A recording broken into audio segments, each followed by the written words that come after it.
السلام عليكم ورحمة الله وبركاته. الحمد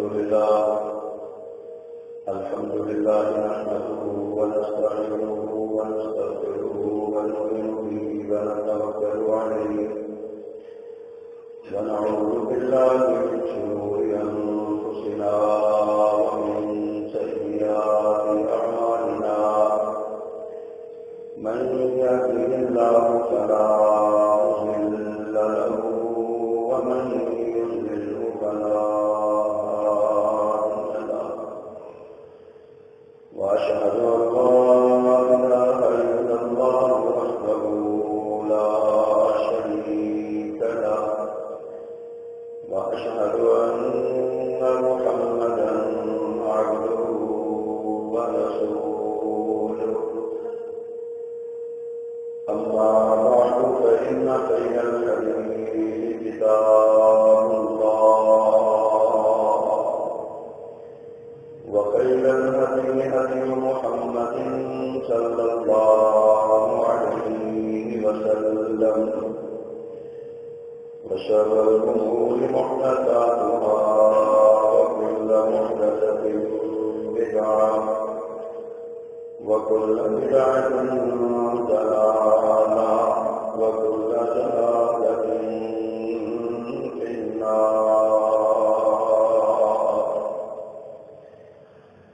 اللهم صل على محمد وعلى آل محمد كما صليت على إبراهيم وعلى آل إبراهيم إنك حميد مجيد.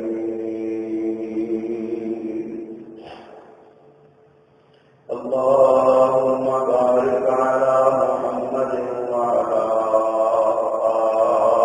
آل محمد كما باركت على إبراهيم وعلى آل إبراهيم إنك حميد مجيد. رب اشرح لي صدري ويسر لي أمري واحلل عقدة من لساني يفقهوا قولي. اللهم انفعنا بما علمتنا وعلمنا ما ينفعنا وزدنا علما. أما بعد فأعوذ بالله السميع العليم وبوجهه الكريم وسلطانه القديم من الشيطان الرجيم من همزه ونفخه ونفخه. بسم الله الرحمن الرحيم.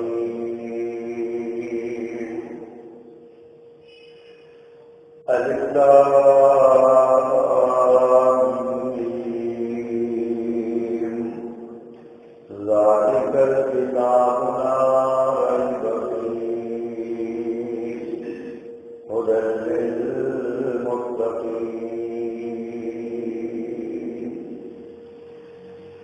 صدق الله العظيم. حمد و ثنا، تعریف و تسبیح، تکبیر و تحمید، بڑائی بزرگی کبریائی کے سارے کلمات اللہ جل جلالہ کے لیے خاص ہیں، اور سلام امام الرسول خطیب الانبیاء سید ولد آدم رسول محتشم نبی معظم امام الہدی رسول خدا جناب محمد مصطفیٰ صلی اللہ علیہ وآلہ وصحبہ وسلم کی ذات و صفات کے لیے مختصر کلمات حمد و ثنا کے بعد قرآن مجید نہ صرف کتاب ہدایت ہے بلکہ یہ دستور زندگی ہے۔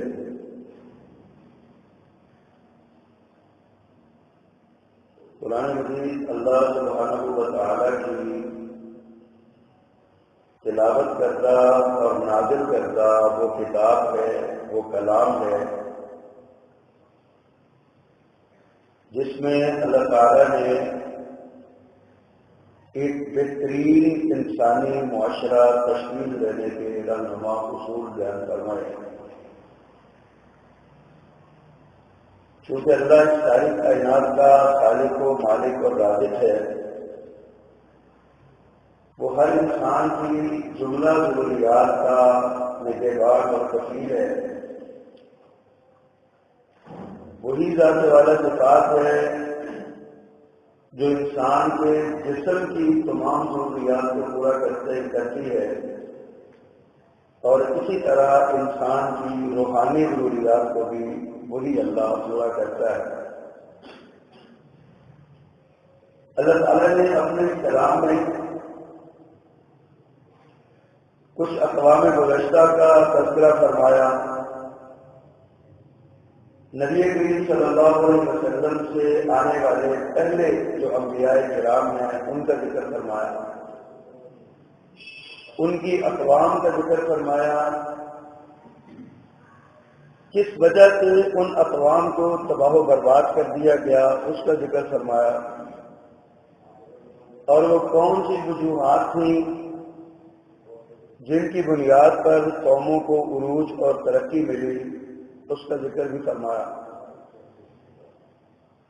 نبی کریم صلی اللہ علیہ وسلم کو جو حالات درپیش ہوئے، آپ کی مخالفت کے اسباب کیا تھے، مخالفین کا گزشتہ انبیاء کے مخالفین سے ربط اور تعلق، فکری ہم آہنگی کیا تھی، اور رسول رحمت صلی اللہ علیہ وسلم کے ماننے والوں کو دنیا میں کیا ملنا ہے اور آخرت میں کیا ملے گا، کچھ اس کا ذکر فرمایا۔ اسی طرح اللہ تعالیٰ نے انسانی معاشرے کو بہترین بنانے کے لیے اصول، ضوابط اور قواعد بیان فرمائے، کچھ احکامات اللہ نے بیان فرمائے یہ کام کرنے ہیں، اور کچھ معاملات سے منع فرمایا کہ یہ نہیں کرنے، انہیں اوامر اور نواہی کہا جاتا ہے۔ اب یہ اوامر اور نواہی یہ واحد راستہ ہیں جو دنیا کو امن کا گہوارہ بنا سکتے ہیں، جو دنیا میں امن لا سکتے ہیں اور ایک بہترین اور مثالی معاشرہ کو تشکیل دے سکتے ہیں۔ یہ اوامر اور نواہی یہ وہ واحد راستہ ہے۔ تاریخ انسانی کے جس دور میں انسانوں کے جس طبقے مجموعی طور پر یا انفرادی طور پر قرآن کے بیان کردہ اوامر و نواہی کا اس پر عمل کیا ہے، وہ معاشرہ دنیا کا بہترین، قابل رشک اور قابل تقلید معاشرہ رہا ہے۔ اور جس معاشرے نے ان اوامر و نواہی سے اعراض کیا، روگردانی کی، منہ پھیرا، وہ اپنی ذات میں بھی تباہی کا موجب بنا اور باقی انسانوں کو بھی کوئی فائدہ نہ پہنچا سکا۔ ان اوامر و نواہی میں کہیں اللہ سبحانہ و تعالیٰ نے کوئی باتیں حکم دے کے سمجھائی ہے کہ تم یہ کرو، کچھ ایسی ہیں جن کو رغبت دلائی ہے کہ تم یہ کرو گے تو یہ فائدہ ہوگا، کچھ ایسے معاملات ہیں جن کو اللہ تعالیٰ نے ناتحانہ انداز میں سمجھایا ہے نصیحت فرمائی ہے کہ دیکھو تم یہ کیوں نہیں کرتے یا یہ نہ کرنا تمہیں سے نقصان ہو جائے گا. یہ قرآن کا ایک اپنا اسلوب ہے، قرآن کا اپنا انداز ہے. اور کم از کم 8 مقامات ایسے ہیں قرآن مجید کے جن میں اللہ تعالیٰ نے انتہائی ناصحانہ انداز میں بڑی نوع انسان کو اور کبھی اہل ایمان کو خاص کر کے اللہ نے یہ فرمایا بلا تکونوا کالذین، تم ان لوگوں کی طرح نہ ہو جانا، تم اس طرح نہ کرنا، تم یہ نہ کرنا. اگر تم نے یہ کیا تو تمہیں یہ نقصان ہوگا، تمہارے معاشرے کو، تمہاری معاشرت کو، تمہارے خاندان کو، تمہارے کاروبار کو، تمہاری تجارت کو، تمہاری ذات کو، تمہارے آباء و اجداد اور تمہاری اولاد و احفاد کو یہ نقصان ہوگا. قوموں کی زندگی میں تم بے وقار ہو جاؤ گے، بے توقیر ہو جاؤ گے. کم از کم 8 مقامات ہیں جہاں اللہ سبحانہ و تعالیٰ نے بلا تکونوا کالذین کہہ کر ناصحانہ انداز میں ہمیں سمجھایا ہے کہ حضرت انسان تم سے پہلے لوگوں نے یہ کیا ہے، تم نہ ویسا کرنا، تم نہ اس طرح کرنا، تم نہ یہ کرنا، تم ان کی طرح نہ ہو جانا. کتنا خوبصورت انداز ہے.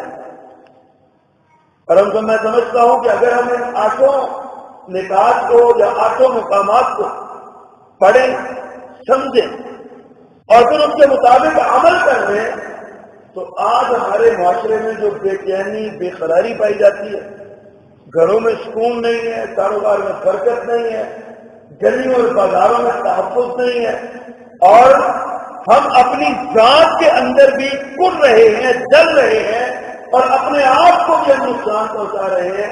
اگر ہم ان 8 مقامات اور 8 احکامات پر عمل کریں تو ہمارے یہ سارے مسئلے حل ہو سکتے ہیں. لیکن بدنصیبی یہ کرے تو قرآن مجید ایک مقدس مذہبی کتاب ہے، ہم اس کو چومتے ہیں، چاٹتے ہیں اور تاکہ نسیاں کی زینت بنا دیتے ہیں. اس وقت نکالتے ہیں کہ وہ بیٹی کو رخصت کرنا ہوتا ہے تو اس کے سر پہ قرآن کا سایہ کر کے سمجھتے ہیں بڑا ثواب کا کام ہم نے کر لیا. قرآن عمل کی کتاب تھی، ہم نے اس سے تعبیر لکھنا شروع کر دیا. اللہ نے فرمایا قرآن میں نے تمہارے لیے، قرآن میں شفا ہے، تمہارے لیے اس میں ہدایت ہے. ہم نے اس کو شفا سمجھا کہ شاید ہم سورت ملک پڑھ لیں گے تو ہمارا رزق بڑھ جائے گا، ہم فلاں سورت پڑھ لیں گے تو ہمارا فلاں کام ہو جائے گا، فلاں سورت پڑھ لیں گے. ہماری قرآن کی تلاوت سے صرف دنیا کی زندگی کے گرد پہنچتی ہے. ہم نے کبھی قرآن کو ان عظیم مقاصد کے ساتھ، ان عظیم مقاصد کے لیے کبھی پڑھا ہی نہیں، کبھی اٹھایا ہی نہیں، کبھی سمجھا ہی نہیں جن مقاصد کے لیے یہ قرآن اتارا گیا تھا. اللہ فرماتے ہیں ذالک الکتاب لا ریب فیہ، یہ کتاب، اس میں کوئی شک نہیں ہے، اس کی زیر و زبر میں شک نہیں ہے، اس کے منزل من اللہ ہونے میں شک نہیں ہے، اس کے نبی کریم صلی اللہ علیہ وسلم پر نازل ہونے میں شک نہیں ہے، اس کے ایک ایک حکم اور ایک ایک نہیں میں شک نہیں ہے. جس چیز سے منع کیا اس کا فائدہ مند ہونے میں شک نہیں ہے. جس چیز کے کرنے کا حکم دیا، جس چیز سے کہ کرنے کا حکم دیا اس کے کرنے میں فائدہ، اور جس چیز کے نہ کرنے کا حکم دیا اس کے نہ کرنے میں فائدہ، کوئی شک نہیں ہے.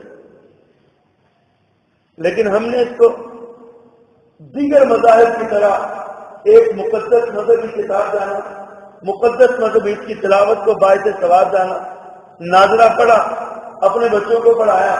جب بچے نے قرآن ختم کر لیا ناظرے میں، ہم نے اس کی آمین کے نام کی ایک تقریب کروا دی. اس کے پڑھانے والے استاد محترم کو ایک سوٹ دے دیا، 500 700 1000 2000 کیا اپنی شکل کے مطابق دے دیا. اس کے بعد نہ بچے کو پتا ہے کہ اس کے اندر کیا ہے، نہ باپ کو پتا ہے کہ بچہ بنتا ہے کہ نہیں بنتا. قرآن تو اس لیے آیا کہ اس کو سمجھو. افلا یتدبرون القرآن ہمارا قلوب اقفالها.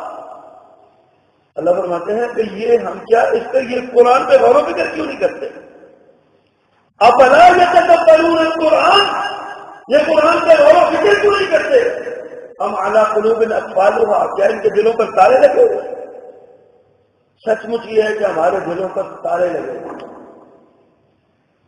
ہمارے دلوں پر تالے لگے ہوئے، ہم واقعی قرآن نہیں پڑھتے جیسے پڑھنا چاہیے۔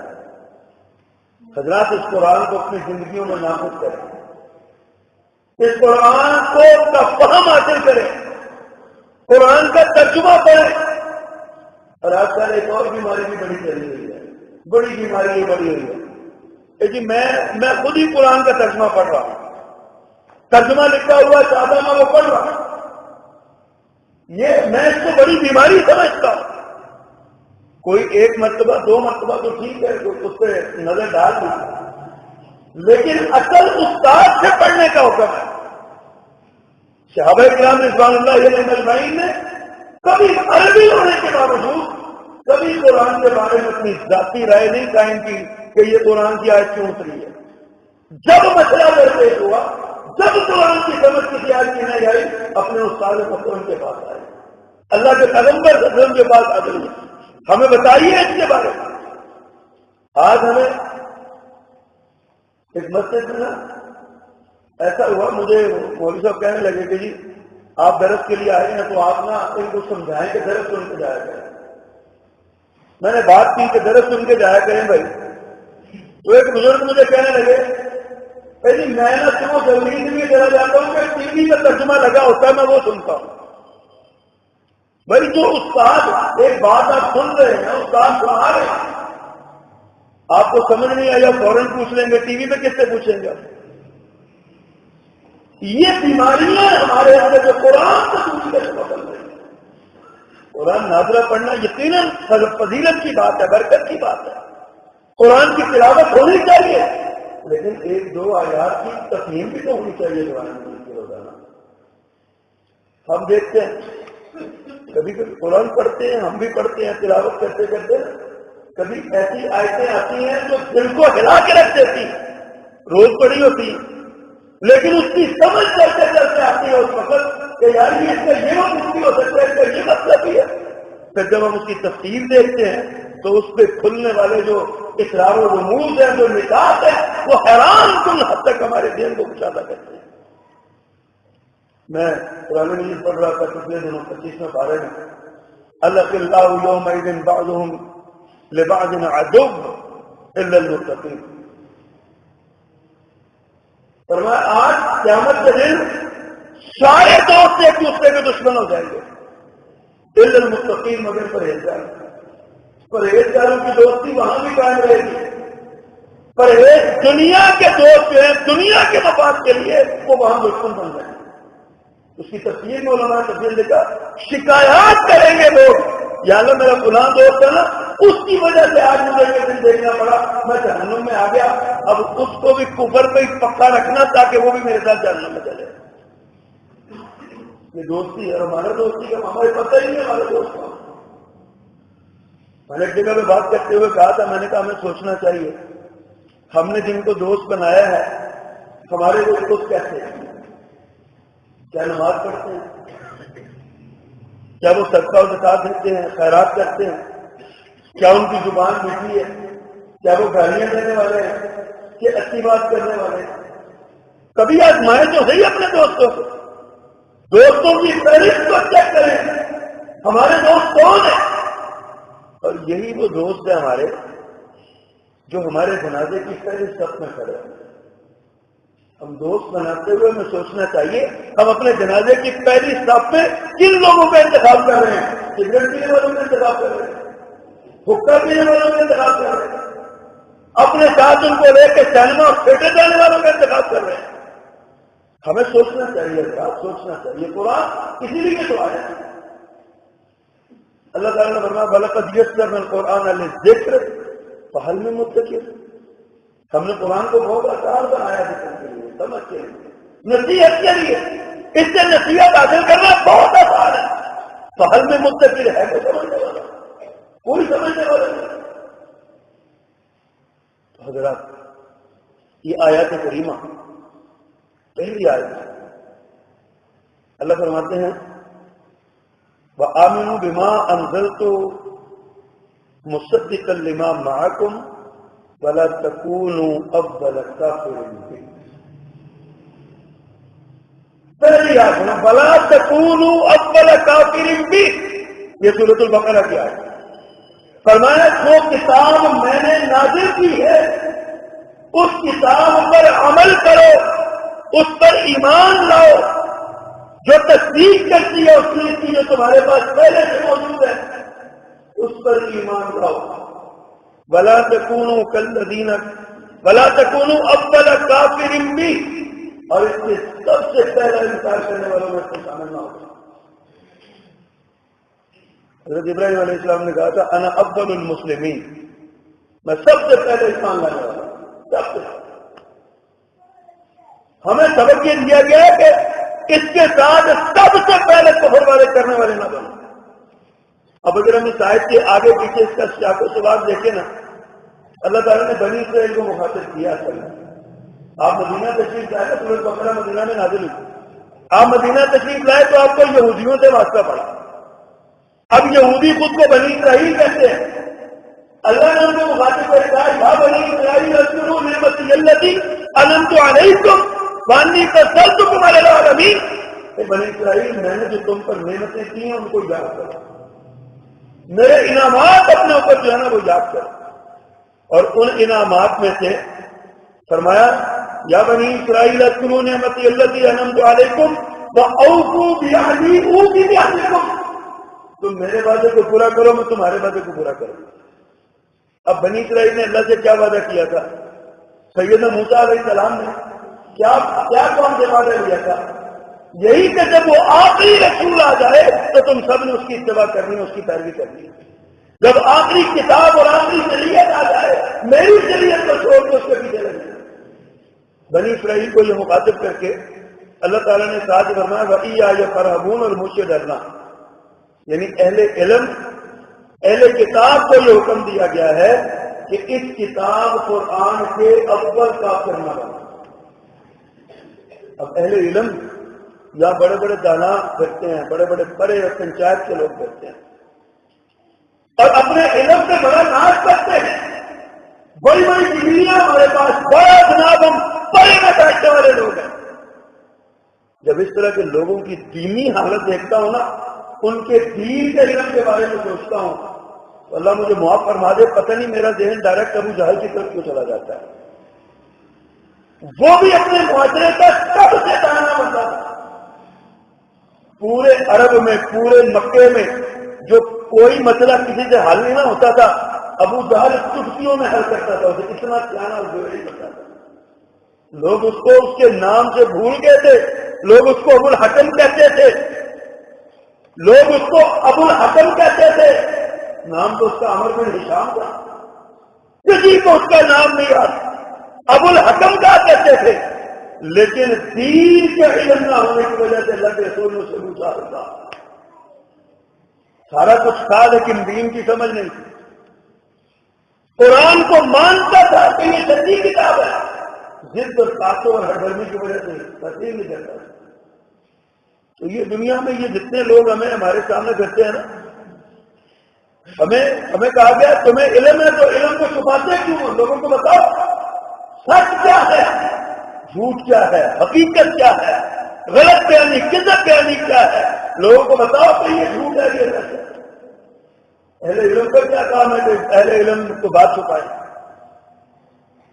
رات ایک جگہ پر بیٹھے ہوئے تھے، مجلس ہو رہی تھی، علماء کے چندے بات ہوئی. سعودی عرب کے بہت بڑے عالم ہیں، مدینہ یونیورسٹی میں پڑھاتے، الشیخ محمد امین الشنقیطی رحمہ اللہ. موریتانیہ سے ان کا تعلق ہے. یہ بہت بڑے اپنے دور کے بہت بڑے عالم ہیں. امتحان ہو رہا تھا. امتحان کے دوران ایک بچے نے جو پہلے پیپر میں سوال آیا نا، اس سوال کا جواب پوچھا ان سے. اب یہ ممتحن سے ممتحن کا یہ کام تو نہیں ہے نا کہ امتحان ہو رہا تو سوالوں کے جواب دیں. انہوں نے سوال پوچھا، حضرت نے سارا سوال لکھوا دیا. اس نے سارا سوال لکھوا دیا. شکایت ہو گئی. دین کے بعد بات شیخ شنقیطی نے تو سارا کام ساری کلاس کو لکھوا دیا. شیخ کو بلایا گیا اور ان سے کہا گیا حضرت امتحان ہو رہا تھا، آپ نے یہ کیا کام کیا؟ انہوں نے کہا مجھے تمہارے امتحانی قواعد و ضوابط کا نہیں پتا، مجھے تو اللہ کے رسول صلی اللہ علیہ وسلم کے اس فرمان کا پتہ ہے۔ آپ نے ایک ساتھ فرمایا جس کے پاس علم ہے اگر اس نے چھپایا تو اس کو جہنم کے اندر آگ کی لگام پہنائی جائے گی۔ مجھ سے سوال ہوا، میں نے بتا دیا، میں جہنم میں نہیں جانا چاہتا۔ علم تو یہ تقاضا کرتا ہے کہ سوال جو پوچھا جو حق بات ہے بتائی جائے۔ بنی اسرائیل نے کہا گیا لا تکونوا اول کافر بھی، پہلے کافر نہ ہو جاؤ اس کے، لیکن یہ لوگ سب سے پہلے کافر ہوئے اس کے۔ ہمیں حکم دیا ولا تلبسوا الحق، حق کو نہ چھپاؤ۔ ساتھ میں تکتموا الحق ولا تلبسوا الحق بالباطل، حق کو باطل سے گڑبڑ نہ کرو۔ بات ترجمہ یہ ہے لیکن چونکہ چنانچہ یہ معاملہ ہے تو آگے سے سارا معاملہ صاف۔ اسلام کے اندر یہ لیکن یہ چونکہ یہ چنانچہ کچھ نہیں، 2 + 2 4 بس۔ یہ نہیں ہے کہ جناب آپ 2 + 2 کو 3.25 کہہ دیں گے 4.25 کہہ دیں، یہ کوئی فارمولہ نہیں۔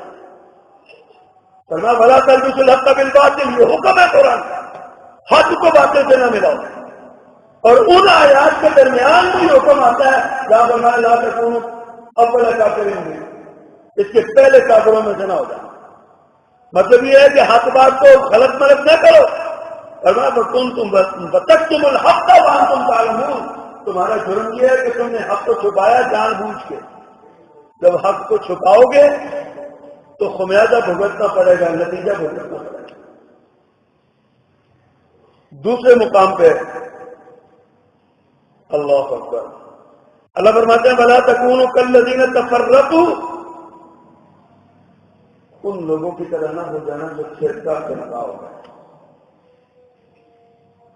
وَلَا تَكُونُوا كَالَّذِينَ تَفَرَّقُوا، ان لوگوں کی طرح نہ ہو جاؤ جو جدا جدا ہو گئے، تقسیم در تقسیم کا شکار ہو۔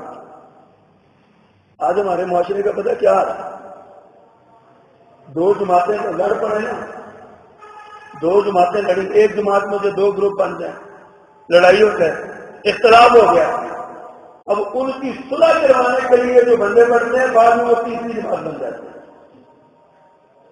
آج دیکھیں جتنی جماعتیں بنی ہوئی ہیں، جتنی جماعتیں، ان کی طے میں جا کے دیکھتے ہیں ان کی بنیاد کیا ہے، صلح کے جذبے سے اٹھتے ہیں پھر اپنی ہی جماعت بنا کے بات کرتے ہیں۔ اللہ میں کہتے ہیں وَلَا تَكُونُوا، معاشرہ اچھا بنانا چاہتے ہو، معاشرے میں امن چاہتے ہو، معاشرہ کمال کا چاہتے ہو تو وَلَا تَكُونُوا كَالَّذِينَ تَفَرَّقُوا، ان لوگوں کی طرح نہ ہو جاؤ جو فرقے فرقے ہو۔ بنی اسرائیل میں 72 فرقے، آقا نے فرمایا میری امت میں 73 فرقے ہوں، 73۔ فرمایا سب جہنم میں جائیں گے، صرف ایک بچے گا، صرف ایک۔ وہ کون سا ہوگا؟ ما انا علیہ واصحابی، جو میرے اور میرے صحابہ کے منہج پہ، مطلب پہ، طریقے پہ ہوگا، باقی سب جہنم میں جائیں گے۔ آج ہم نے کتنی جماعتیں، کتنے گروہ، کتنی تقسیم در تقسیم، تقسیم در تقسیم، ہم کتنی تقسیموں کا شکار۔ قرآن میں کہتا ہے وَلَا تَكُونُوا كَالَّذِينَ تَفَرَّقُوا، ان لوگوں کی طرح نہ ہو جاؤ جنہوں نے فرقہ بندی اختیار کی، وَاخْتَلَفُوا مِن بَعْدِ مَا جَاءَهُمُ الْبَيِّنَاتُ، اور واضح دلائل کے آ جانے کے بعد انہوں نے آپس میں اختلاف کیا۔ ایک مسئلہ ہے، اس مسئلے میں ایک مسئلہ ہے، اس مسئلے میں مولوی صاحب لکھتے ہیں کہ اس مسئلے میں موقف فلاں امام کا درست ہے، صائب ہے، لیکن چونکہ ہم اپنے امام کے مقلد ہیں لہذا ہم ان کی بات نہیں مانیں گے، ان کی مانیں گے۔ یہ روشن دلیل آ جانے کے بعد اختلاف کرنا ہے، خود مانا ہے، خود تسلیم کیا ہے کہ اس معاملے میں موقف امام شافعی رحمۃ اللہ علیہ کا درست ہے، صائب ہے، اقرب الی الصواب ہے، لیکن چونکہ ہم ان کے مقلد نہیں ہیں لہذا ہم ان کی بات نہیں مانیں گے، ہم اپنے امام کی بات مانیں گے۔ دین یہ کہتے ہیں۔ اللہ کے رسول نے ایسے نہیں فرمایا کہ جس پر میں اور میرے صحابہ ہوں، حضرت عمر رضی اللہ تعالیٰ ممبر پہ خطبہ دے رہے ہیں، کہتے ہیں میں معاشرے میں دیکھتا ہوں طلاق کی شرح بڑھتی جا رہی ہے، میں نے سروے کروایا، میں نے پتہ کروایا، طلاق کی شرح بڑھنے کی وجہ یہ ہے کہ لوگ حق میں زیادہ باندھتے ہیں، بعد میں دیا نہیں جاتا، لڑائی ہوتی ہے، طلاق ہو جاتی ہے، یا بچی لینے کے چکر میں اصرار کرتی ہے، طلاق ہو جاتی ہے۔ میں چاہتا ہوں کہ حق میں کی ایک حد مقرر کر دوں، حق میں کی لمٹ مقرر کر دوں۔ اتنا سارے صحابہ کرام خاموش بیٹھے ہیں، وہ مسجد کے دروازے سے ایک بدبو عورت اٹھتی ہے، وہ کہتے ہیں امیر المومنین ہمیں آپ کا یہ فیصلہ منظور نہیں ہے، قرآن ہمیں کہتا ہے ان کو خزانوں کے خزانے دے دو، آپ مقرر کر دو۔ امیر المومنین 22.5 لاکھ مربع میل کا کر چپ کے ممبر کو اتر کے بیٹھ دیتے ہیں، یہ صحیح کہہ رہے ہیں، یہ صحیح کہہ رہی ہے۔ آپ نے ایسے نہیں فرمایا مان علیہ وسلم، جس پر میں اور میرے صحابہ وہ منہج جو عثمان ہے، قرآن میں کہتا ہے لا تفرقوا، فرقہ فرقہ نہ ہو جو اختلاف نہ کرو، لیکن ہم کیا کہہ رہے ہیں؟ ہمارے اختلاف در اختلاف، باپ اور بیٹے میں اختلاف ہے تو آگے پھر وہ اختلاف آگے بڑھ رہا ہے، منہج کا اختلاف، مسلک کا اختلاف، سوچ کا اختلاف، فکر کا اختلاف۔ آج سیاسی اختلاف جو ہے اس نے ہمیں کیا دین دکھا دیے، سیاسی اختلاف کیوں نہیں ہم اکٹھے ہو رہے؟ اب ایک جماعت ہے، اس کا تحفظ پاکستان کا نظریہ کچھ اور ہے، دوسری بھی اسی نام پہ لیکن نظریہ کچھ اور ہے، ایک کسی اور طریقے سے پاکستان کو جانا چاہتی ہے، دوسری کہتی ہے کہ طریقہ ہی غلط ہے، کس طریقے سے، اور دونوں اس پہ، وہ اس کو کہہ رہی ہے وہ غدار ہے، وہ اس کو کہہ رہی ہے وہ غدار ہے، دونوں نام کا حضرت پاکستان کر رہے ہیں۔ اللہ فرماتے ہیں لا تفرقوا، فرقوں میں تقسیم نہ ہو جاؤ، فرقوں میں نہ بچ جاؤ، ولا تکونوا کالذین تفرقوا، ان لوگوں کی طرح نہ ہو جاؤ جو فرقوں میں تقسیم ہو جائے۔ لیکن ہمیں سمجھائے کون؟ ہم تو خود بڑے مفسر ہیں۔ ٹی وی چینل میں بیٹھا ہوا ہر شخص جس کو قرآن صحیح تلفظ کے ساتھ پڑھنا نہیں آتا تو کہتے ہیں میں سب سے بڑا مفسر ہوں، میری تفسیر کو ساری دنیا میں رائج کیا جائے۔ جو عربی زبان کے اصول و قواعد ضوابط ہے، جس کو شرط و نحو کا نہیں پتا، جو عربی گرامر کو نہیں جانتا، وہ کہتا ہے کہ میں قرآن، کیونکہ میں نے اردو میں قرآن پڑھا ہوا ہے، لہٰذا میں صحیح، میں مطلب ہوں قرآن کا، جو مجھے سمجھ آتی ہے اس کے مطابق کیا عمل کیا جائے۔ معاشرہ ایسے ہی تباہ ہو رہا ہے، معاشرے کی تباہی کی وجوہات کا غور کرنا چاہیے۔ اللہ نے کہہ رہے ہیں لا تکونوا کالذین تفرقوا، ان لوگوں کی طرح نہ ہو جاؤ جو جنہوں نے فرقے اختیار کیے، فرقہ فرقہ ہو گیا، تقسیم در تقسیم۔ اللہ اکبر۔ تیسری آیت اللہ فرماتا ہے یا ایھا الذین آمنوا لا تکونوا کالذین کفروا، ان لوگوں کی طرح نہ ہو جاؤ جو کافر ہیں، کافروں کی طرح نہ ہو جاؤ۔ کیوں نہ ہو جاؤ؟ آگے اللہ نے جرم بیان فرمایا وقالوا لاخوانہم اذا ضربوا فی الارض او کانوا غزا لو کانوا عندنا ما ماتوا وما قتلوا، فرمایا یہ لوگ جب ان کے بھائی نکلتے ہیں نا جنگ کے لیے یا میدان میں، دعوت کے میدان میں نکلتے ہیں، اور راستے میں کوئی حادثہ ہو جائے، لڑائی میں شہید ہو جائے یا کوئی ایسا معاملہ ہو جائے، تو اگر وہ جب وہ نکلتے ہیں نا غسل لو کانوا عندنا ما ماتوا، پھر وہ کہتے ہیں ہم نے کہا تھا نا نہ جاؤ، اب نکلے ہو تو مارے گئے ہو نا، اگر ہمارے پاس رہتے تو ما ماتوا وما قتلوا، نہ مارے جاتے نہ قتل ہوتے۔ اب یہ عقیدہ خراب کیا جا رہا ہے۔ یقین جانیے آج ہمیں یہی سبق نہیں پڑھایا جا رہا۔ امریکہ کے آگے آنکھیں دکھائیں تو مارے جاؤ گے، وہ تمہارا چورا بورا بنا دے گا، وہ تمہارا گناہ کر دے گا، گناہ کر دے گا، گناہ کر دے گا۔ تو کبھی اللہ کے نام پہ مر کے دیکھو، وہ مر کے بھی زندہ کر دیتا ہے، مرا ہوا بھی اس کے نام پہ زندہ ہی ہوتا ہے۔ کبھی مر کے تو دیکھو، کبھی یہ یقین تو بناؤ کہ زندگی اور موت اللہ کے اختیار میں ہے، اللہ چاہے تو موت آتی ہے، جس کو اللہ بچانا چاہے ساری دنیا کی ٹیکنالوجی مل کے اس کو نہیں بچا سکتی، جس کو اس کو نہیں مار سکتی، جس کو اللہ بچانا چاہے۔ یہ عقیدہ فاسد عقیدہ. نبی رحمت صلی اللہ علیہ وسلم نے ارشاد فرمایا تھا قیامت کے قریب تم پر کفر کی طاقتیں ایسے ٹوٹ پڑے گی جیسے بھوکے دسترخوان سے ٹوٹتے ہیں. صحابہ کرام حیران رہ گئے. اللہ کے پیغمبر انہن من قلت یوم اس دن ہم تعداد میں کم ہو گئے. فرمایا نہیں، تمہاری تعداد بے انتہا ہوگی لیکن تمہارا وزن سمندر سے آنے والی جھاگ جتنا نہیں ہوگا. تعداد بڑی ہوگی، سمندر کی جھاگ کے برابر تمہارا وزن نہیں ہوگا. صحابہ کرام تڑپ اٹھے. اللہ کے پیغمبر ایسا کیوں ہوگا؟ فرمایا تمہیں وقت لائے گا، تمہارے وزن کی وجہ سے تمہیں یہ دن دیکھنا پڑے گا. صحابہ کرام نے کیا اللہ کے پیغمبر بل وہاں یہ کیا ہے؟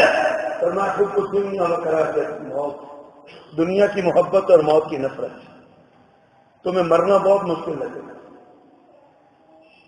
تمہیں مرنا بہت مشکل لگے گا. موت کا نام آج گھروں میں اپنے موت کا نام لے کے دیکھو، اپنی موت کا ذکر کرتے نام لے لینا، اسی وقت ہم لوگ دیتے ہیں نا، موت کا ذکر نہیں کرتے.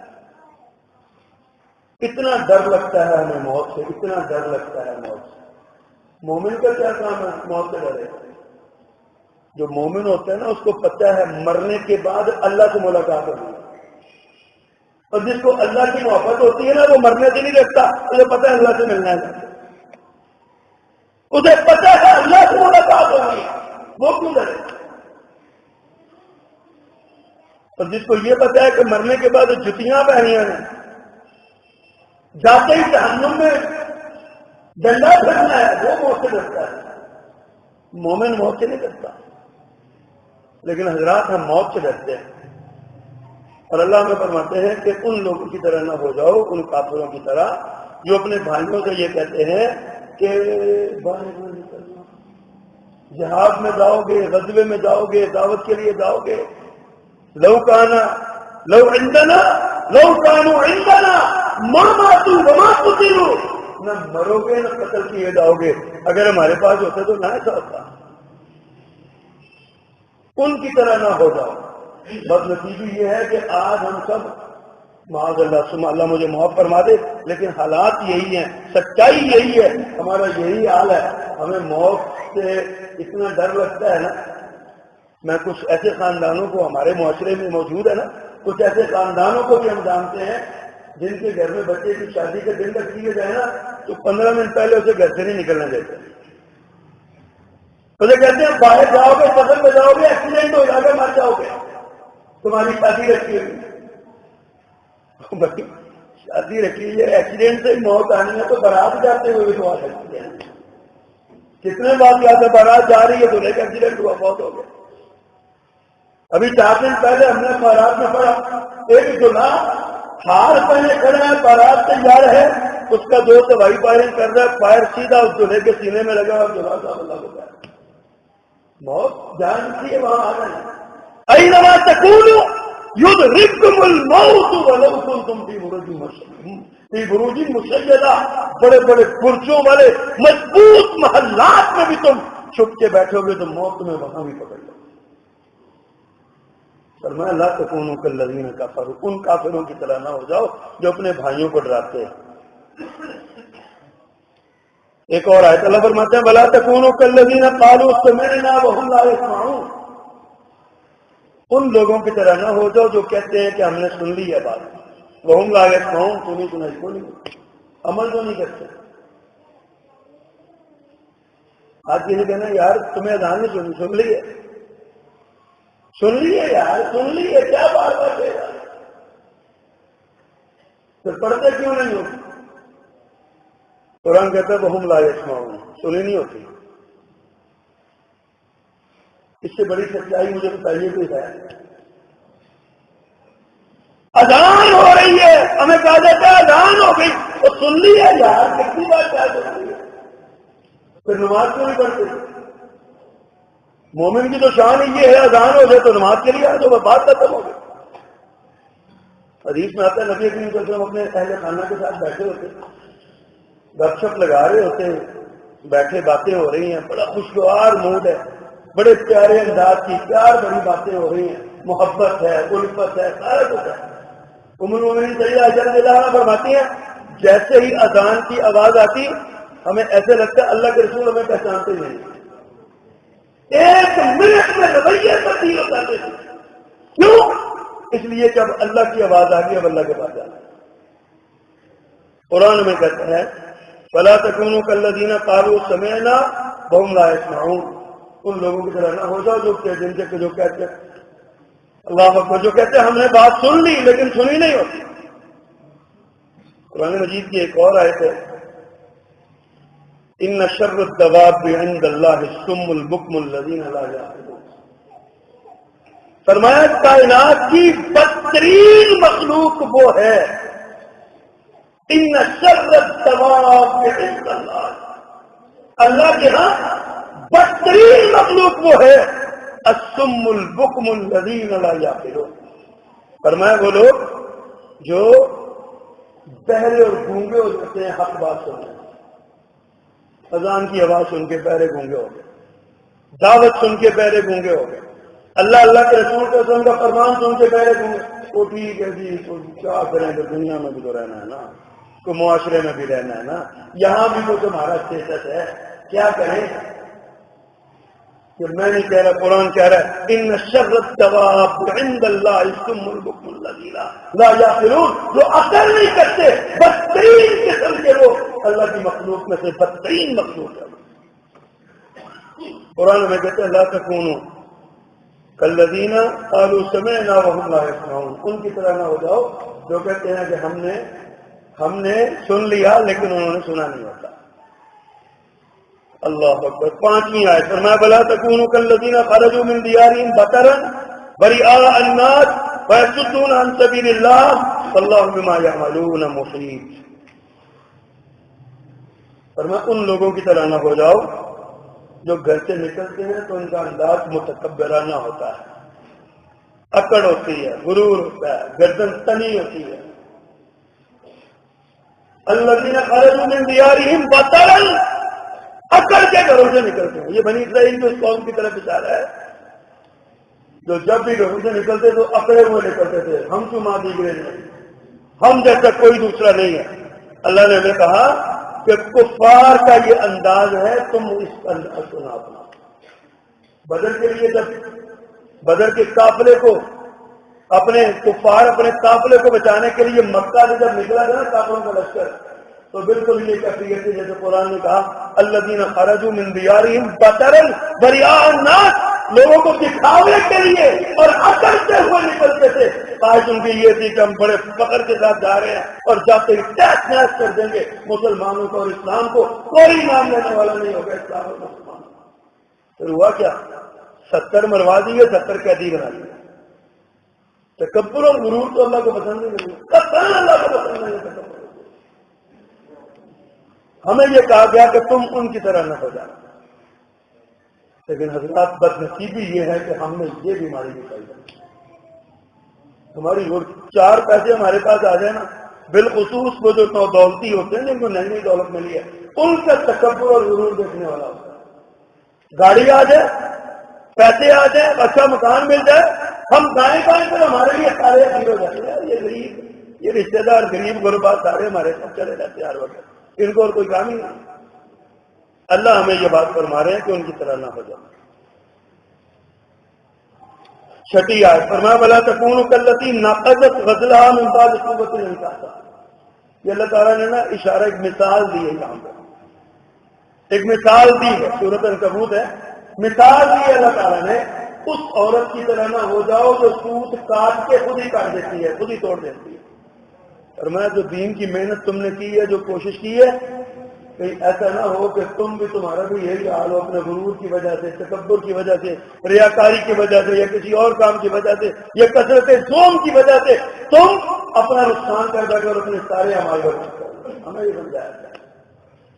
آج میں اکثر کہا کرتا ہوں، آج ہم 4 دن نماز بعد جماعت پڑھ لیں نا تو مجھے وہ بات نہیں بھولتی، دوست نے وہ نصیبہ ہی سنایا تھا لیکن سچائی کا ترجمان تھا، اور نے کہا 8 دن بعد جماعت 5 نمازیں پڑھنے کے بعد نا 9ویں دن بندہ لال محلے کے مسجد کے کونے میں بیٹھ جاتا، مجھ پہ صحیح آئے گی۔ اب میں نبی بننے والا ہوں تو میں بڑا نیک ہو گیا. اللہ فرماتے ہیں سارے اعمال برباد ہو جائیں گے کہ ریاکاری کے جذبہ تمہارے اندر ہے. حضرات سوچیے غور کیجیے. اللہ اکبر. چھٹی آیت یا ایھا الذین آمنوا لا تکونوا کالذین آذوا موسیٰ فبرأہ اللہ مما قالوا وکان عند اللہ وجیہا. حضرت موسیٰ علیہ السلام کی قوم ان کے بارے میں باتیں کرتی تھی، نبی ہونے کے باوجود ان کو نشانہ تان ان پہ دراز کرتی تھی، کہتے تھے ان کو فل بیری ہے، ان کے اندر یہ نقص ہے، یہ نقص ہے، یہ کمزوری ہے، یہ بندہ نعوذ باللہ من ذالک یہ صحیح نہیں ہے، ایسی باتیں کرتے تھے. اللہ نے نبی صلی اللہ علیہ وسلم کے بارے میں تو لوگوں نے یہ باتیں کی. جب اللہ کے رسول صلی اللہ علیہ وسلم کے بارے میں مکہ والوں نے یہ باتیں کی، اللہ نے یہ آیت اتاری، اے لوگوں ان لوگوں کی طرح نہ ہو جاؤ کالذین آذوا موسیٰ فبرأہ اللہ. موسیٰ علیہ السلام کو اذیت دینے والوں کی طرح نہ ہو جاؤ. اللہ نے موسیٰ علیہ السلام کو تو بری کر دیا تھا ان کے سارے الزامات سے، میرا محمد صلی اللہ علیہ وسلم بھی بری ہو جائے گا. کوئی الزام اس پہ سب جھوٹ بکواس ہے، کوئی ثابت نہیں ہے. لیکن تم سوچو تمہارا شمار کیا ہوتا ہے. ہمارے لیے ایک آیت میں پیغام یہ ہے، ہمیں سوچنا چاہیے ہم کس صف میں کھڑے ہیں. محمد الرسول اللہ صلی اللہ علیہ وسلم کے ماننے والوں کی صف میں ہیں یا ان کے مخالفوں کی صف میں ہیں. اللہ کے رسول پر الزام لگانے والے، اتہام لگانے والے، ان کو دہشت گردی کا پیغمبر کہنے والے بعد اللہ ان کے ساتھ ہم کھڑے ہیں کہ اللہ کے رسول کی صفائی دینے والے اور ناموس رسالت کے پاسبانوں کے ساتھ کھڑے ہیں. سوچنا چاہیے. لا تکونوا کاللتی نقضت غزلها. میں ایسا نہ ہو کہ جس نے اس عورت کی طرح نہ ہو جاؤ جس نے سوت کاٹا اور کاٹنے کے بعد خود ہی کاٹ دیا، خود ہی اس نے پھر جو ہے نا وہ خراب کر دیا، اس کو ان کی طرح نہ ہو جاؤ. اللہ اکبر. اور آخری بات، آخری آیت، 8ویں آیت فرمایا یا ایھا الذین ولا تکونوا کالذین نسوا اللہ فانساهم انفسهم. لوگوں ان لوگوں کی طرح نہ ہو جانا جنہوں نے اللہ کو بھلا دیا، نتیجے میں اللہ نے ان کو ان کا اپنا آپ ہی بھلا دیا. اب ان کو یہ جو خدا فراموش ہے وہ خود فراموش ہوتا ہے. انسان کو پتہ ہی نہیں ہے میری عظمت کیا ہے، میں کون ہوں. حضرات میں انسان، میں کون ہوں. اللہ نے حکم دے کہ فرشتوں سے مجھے سجدہ کروانا ہے، اس سے زیادہ میری عزت اور میں نے کیا لینا ہے. فرشتوں نے مجھے سجدہ کیا. اللہ نے میرے بارے میں کہا وَلَقَدْ كَرَّمْنَا بَنِي آدم، ہم نے آدم کے بیٹے کو عزت سے نوازا. اللہ نے میرے بارے میں کہا وَالتِّينِ وَالزَّيْتُونِ وَطُورِ سِينِينَ وَهَٰذَا الْبَلَدِ الْأَمِينِ. 4 قسمیں اللہ نے کہی، 4 قسمیں. پھر فرمایا لَقَدْ خَلَقْنَا الْإِنسَانَ فِي أَحْسَنِ تَقْوِيمٍ. ہم نے انسان کو بہترین انداز میں پیدا کیا. اور ہم کیا کرتے ہیں؟ کبھی عید کے موقع پہ دیکھا ہمارے جوانوں کے بال کیسے کٹے ہوتے ہیں. ابھی نیا سال شروع ہو گیا نا، بڑی تصویریں آپ کو میڈیا دکھائے گا، بال کاٹ کے پیچھے 2018 نکلیں گے. اللہ نے ہمارے لیے قسمیں اٹھائی ہیں کہ میں نے تمہیں بہترین انداز سے پیدا کیا، تو تم کیا بن گئے؟ اللہ میں کہہ رہے ہیں لا تکونوا کالذین نسوا اللہ. اللہ کو بھولنے والے لوگوں کی طرح نہ ہو جانا. ایسا نہ ہو فانساهم انفسهم. اللہ نے ان کو ان کا اپنا بھلا دیا. اولئک هم الفاسقون. یہ فاسق لوگ ہیں، نافرمان ہیں. اللہ کہہ رہے ہیں یہ فاسق ہے. ہم فاسقوں میں شامل ہونا چاہتے ہیں، اللہ کے بندے سے نکالو. اب سوچیے ذرا، غور کیجیے ذرا ان باتوں میں. یہ پیغام ہے ہمارے لیے. اللہ فرماتے ہیں لا تکونوا کالذین، لا تکونوا کالذین، لا تکونوا کالذین. یہ ناصحانہ انداز ہے سمجھانے کا کہ ان کی طرح نہ ہو جانا. یہ دلیل ہو گئے، تم بھی ہو جاؤ گے ان کی طرح ہو گئے. جن کو اپنی عظمت کا نہیں پتا، جس کو اپنی حیثیت کا نہیں پتا، وہ پاگلوں والی حرکت کرے گا نا. گھر کا سربراہ نعوذ باللہ، اللہ سب کو ایک والی زندگی تندرستی عطا فرمائے. گھر کا سربراہ معاذ اللہ پاگل ہو جائے اور ابھی اس کی پاگل کرنے کی نئی شروعات ہو، وہ کسی بھی چوک میں کھڑا ہو کے پیشاب کرنے لگ جائے تو لوگ پتہ کیا کہتے ہیں؟ اتنے بڑے خاندان کا ہے پاپا، اس کو پتہ کرو اس کو کیا ہو گیا.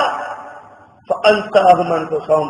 اب وہ اپنے آپ کو بھول چکا ہے کہ میں کون ہوں، میں کتنے بڑے خاندان کا سربراہ ہوں، وہ بھول چکا ہے. اللہ فرماتے ہیں یہ وہ ہوتا ہے جو وہ تو بیماری کی وجہ سے ہے نا. میں نے مثال دی ہے، جو اللہ کو بھول جاتے ہیں نا وہ تندرست ہو کے بھی اپنے آپ کو بھول جاتے ہیں. ابو جہل کی مثال ہے، ابو لہب کی مثال. ابو جہل کو جب اسی گردن کاٹنے لگے تھے نا، کتنا بدبختہ کہتے ٹھنڈے ہو کر کٹنے لگا. پتہ لگے سرکار کی کون پہ ہے، تھوڑا نیچے سے اچھا ذرا، یہ ہے اس کو اپنی عظمت کا ہی بھول گیا کہ میں کتنا بڑا انسان ہوں. اللہ فرماتا ہے خلقت بیدیا، میں نے اپنے ہاتھ سے تمہیں پیدا کیا. حضرت انسان اپنے ہاتھ سے پیدا کیا. کبھی ہم نے اپنے وجود پہ غور کیا، اس رخسار پہ، یہ میرے مالک کے ہاتھ لگے ہوئے، اللہ کے ہاتھ آنکھوں میں. اللہ کبھی ہم نے سمجھا اپنے آپ کو ہم کیا؟ بلا تکونوا کالذین نسوا اللہ فانساہم. حضرات یہ 8 آیات تھی جو میرے مطالعے میں آئی، میں نے آپ کے ساتھ شیئر کرنا سمجھا، ضروری سمجھا، اور سمجھا کہ شاید اللہ تعالیٰ مجھے یا آپ کو کسی کو اللہ ہدایت نصیب فرما دے اور ہم اس راستے پر چل پڑے. اللہ ہمیں عمل کرنے کی توفیق عطا فرمائے. سبحان ربک رب العزت عما یصفون وسلام.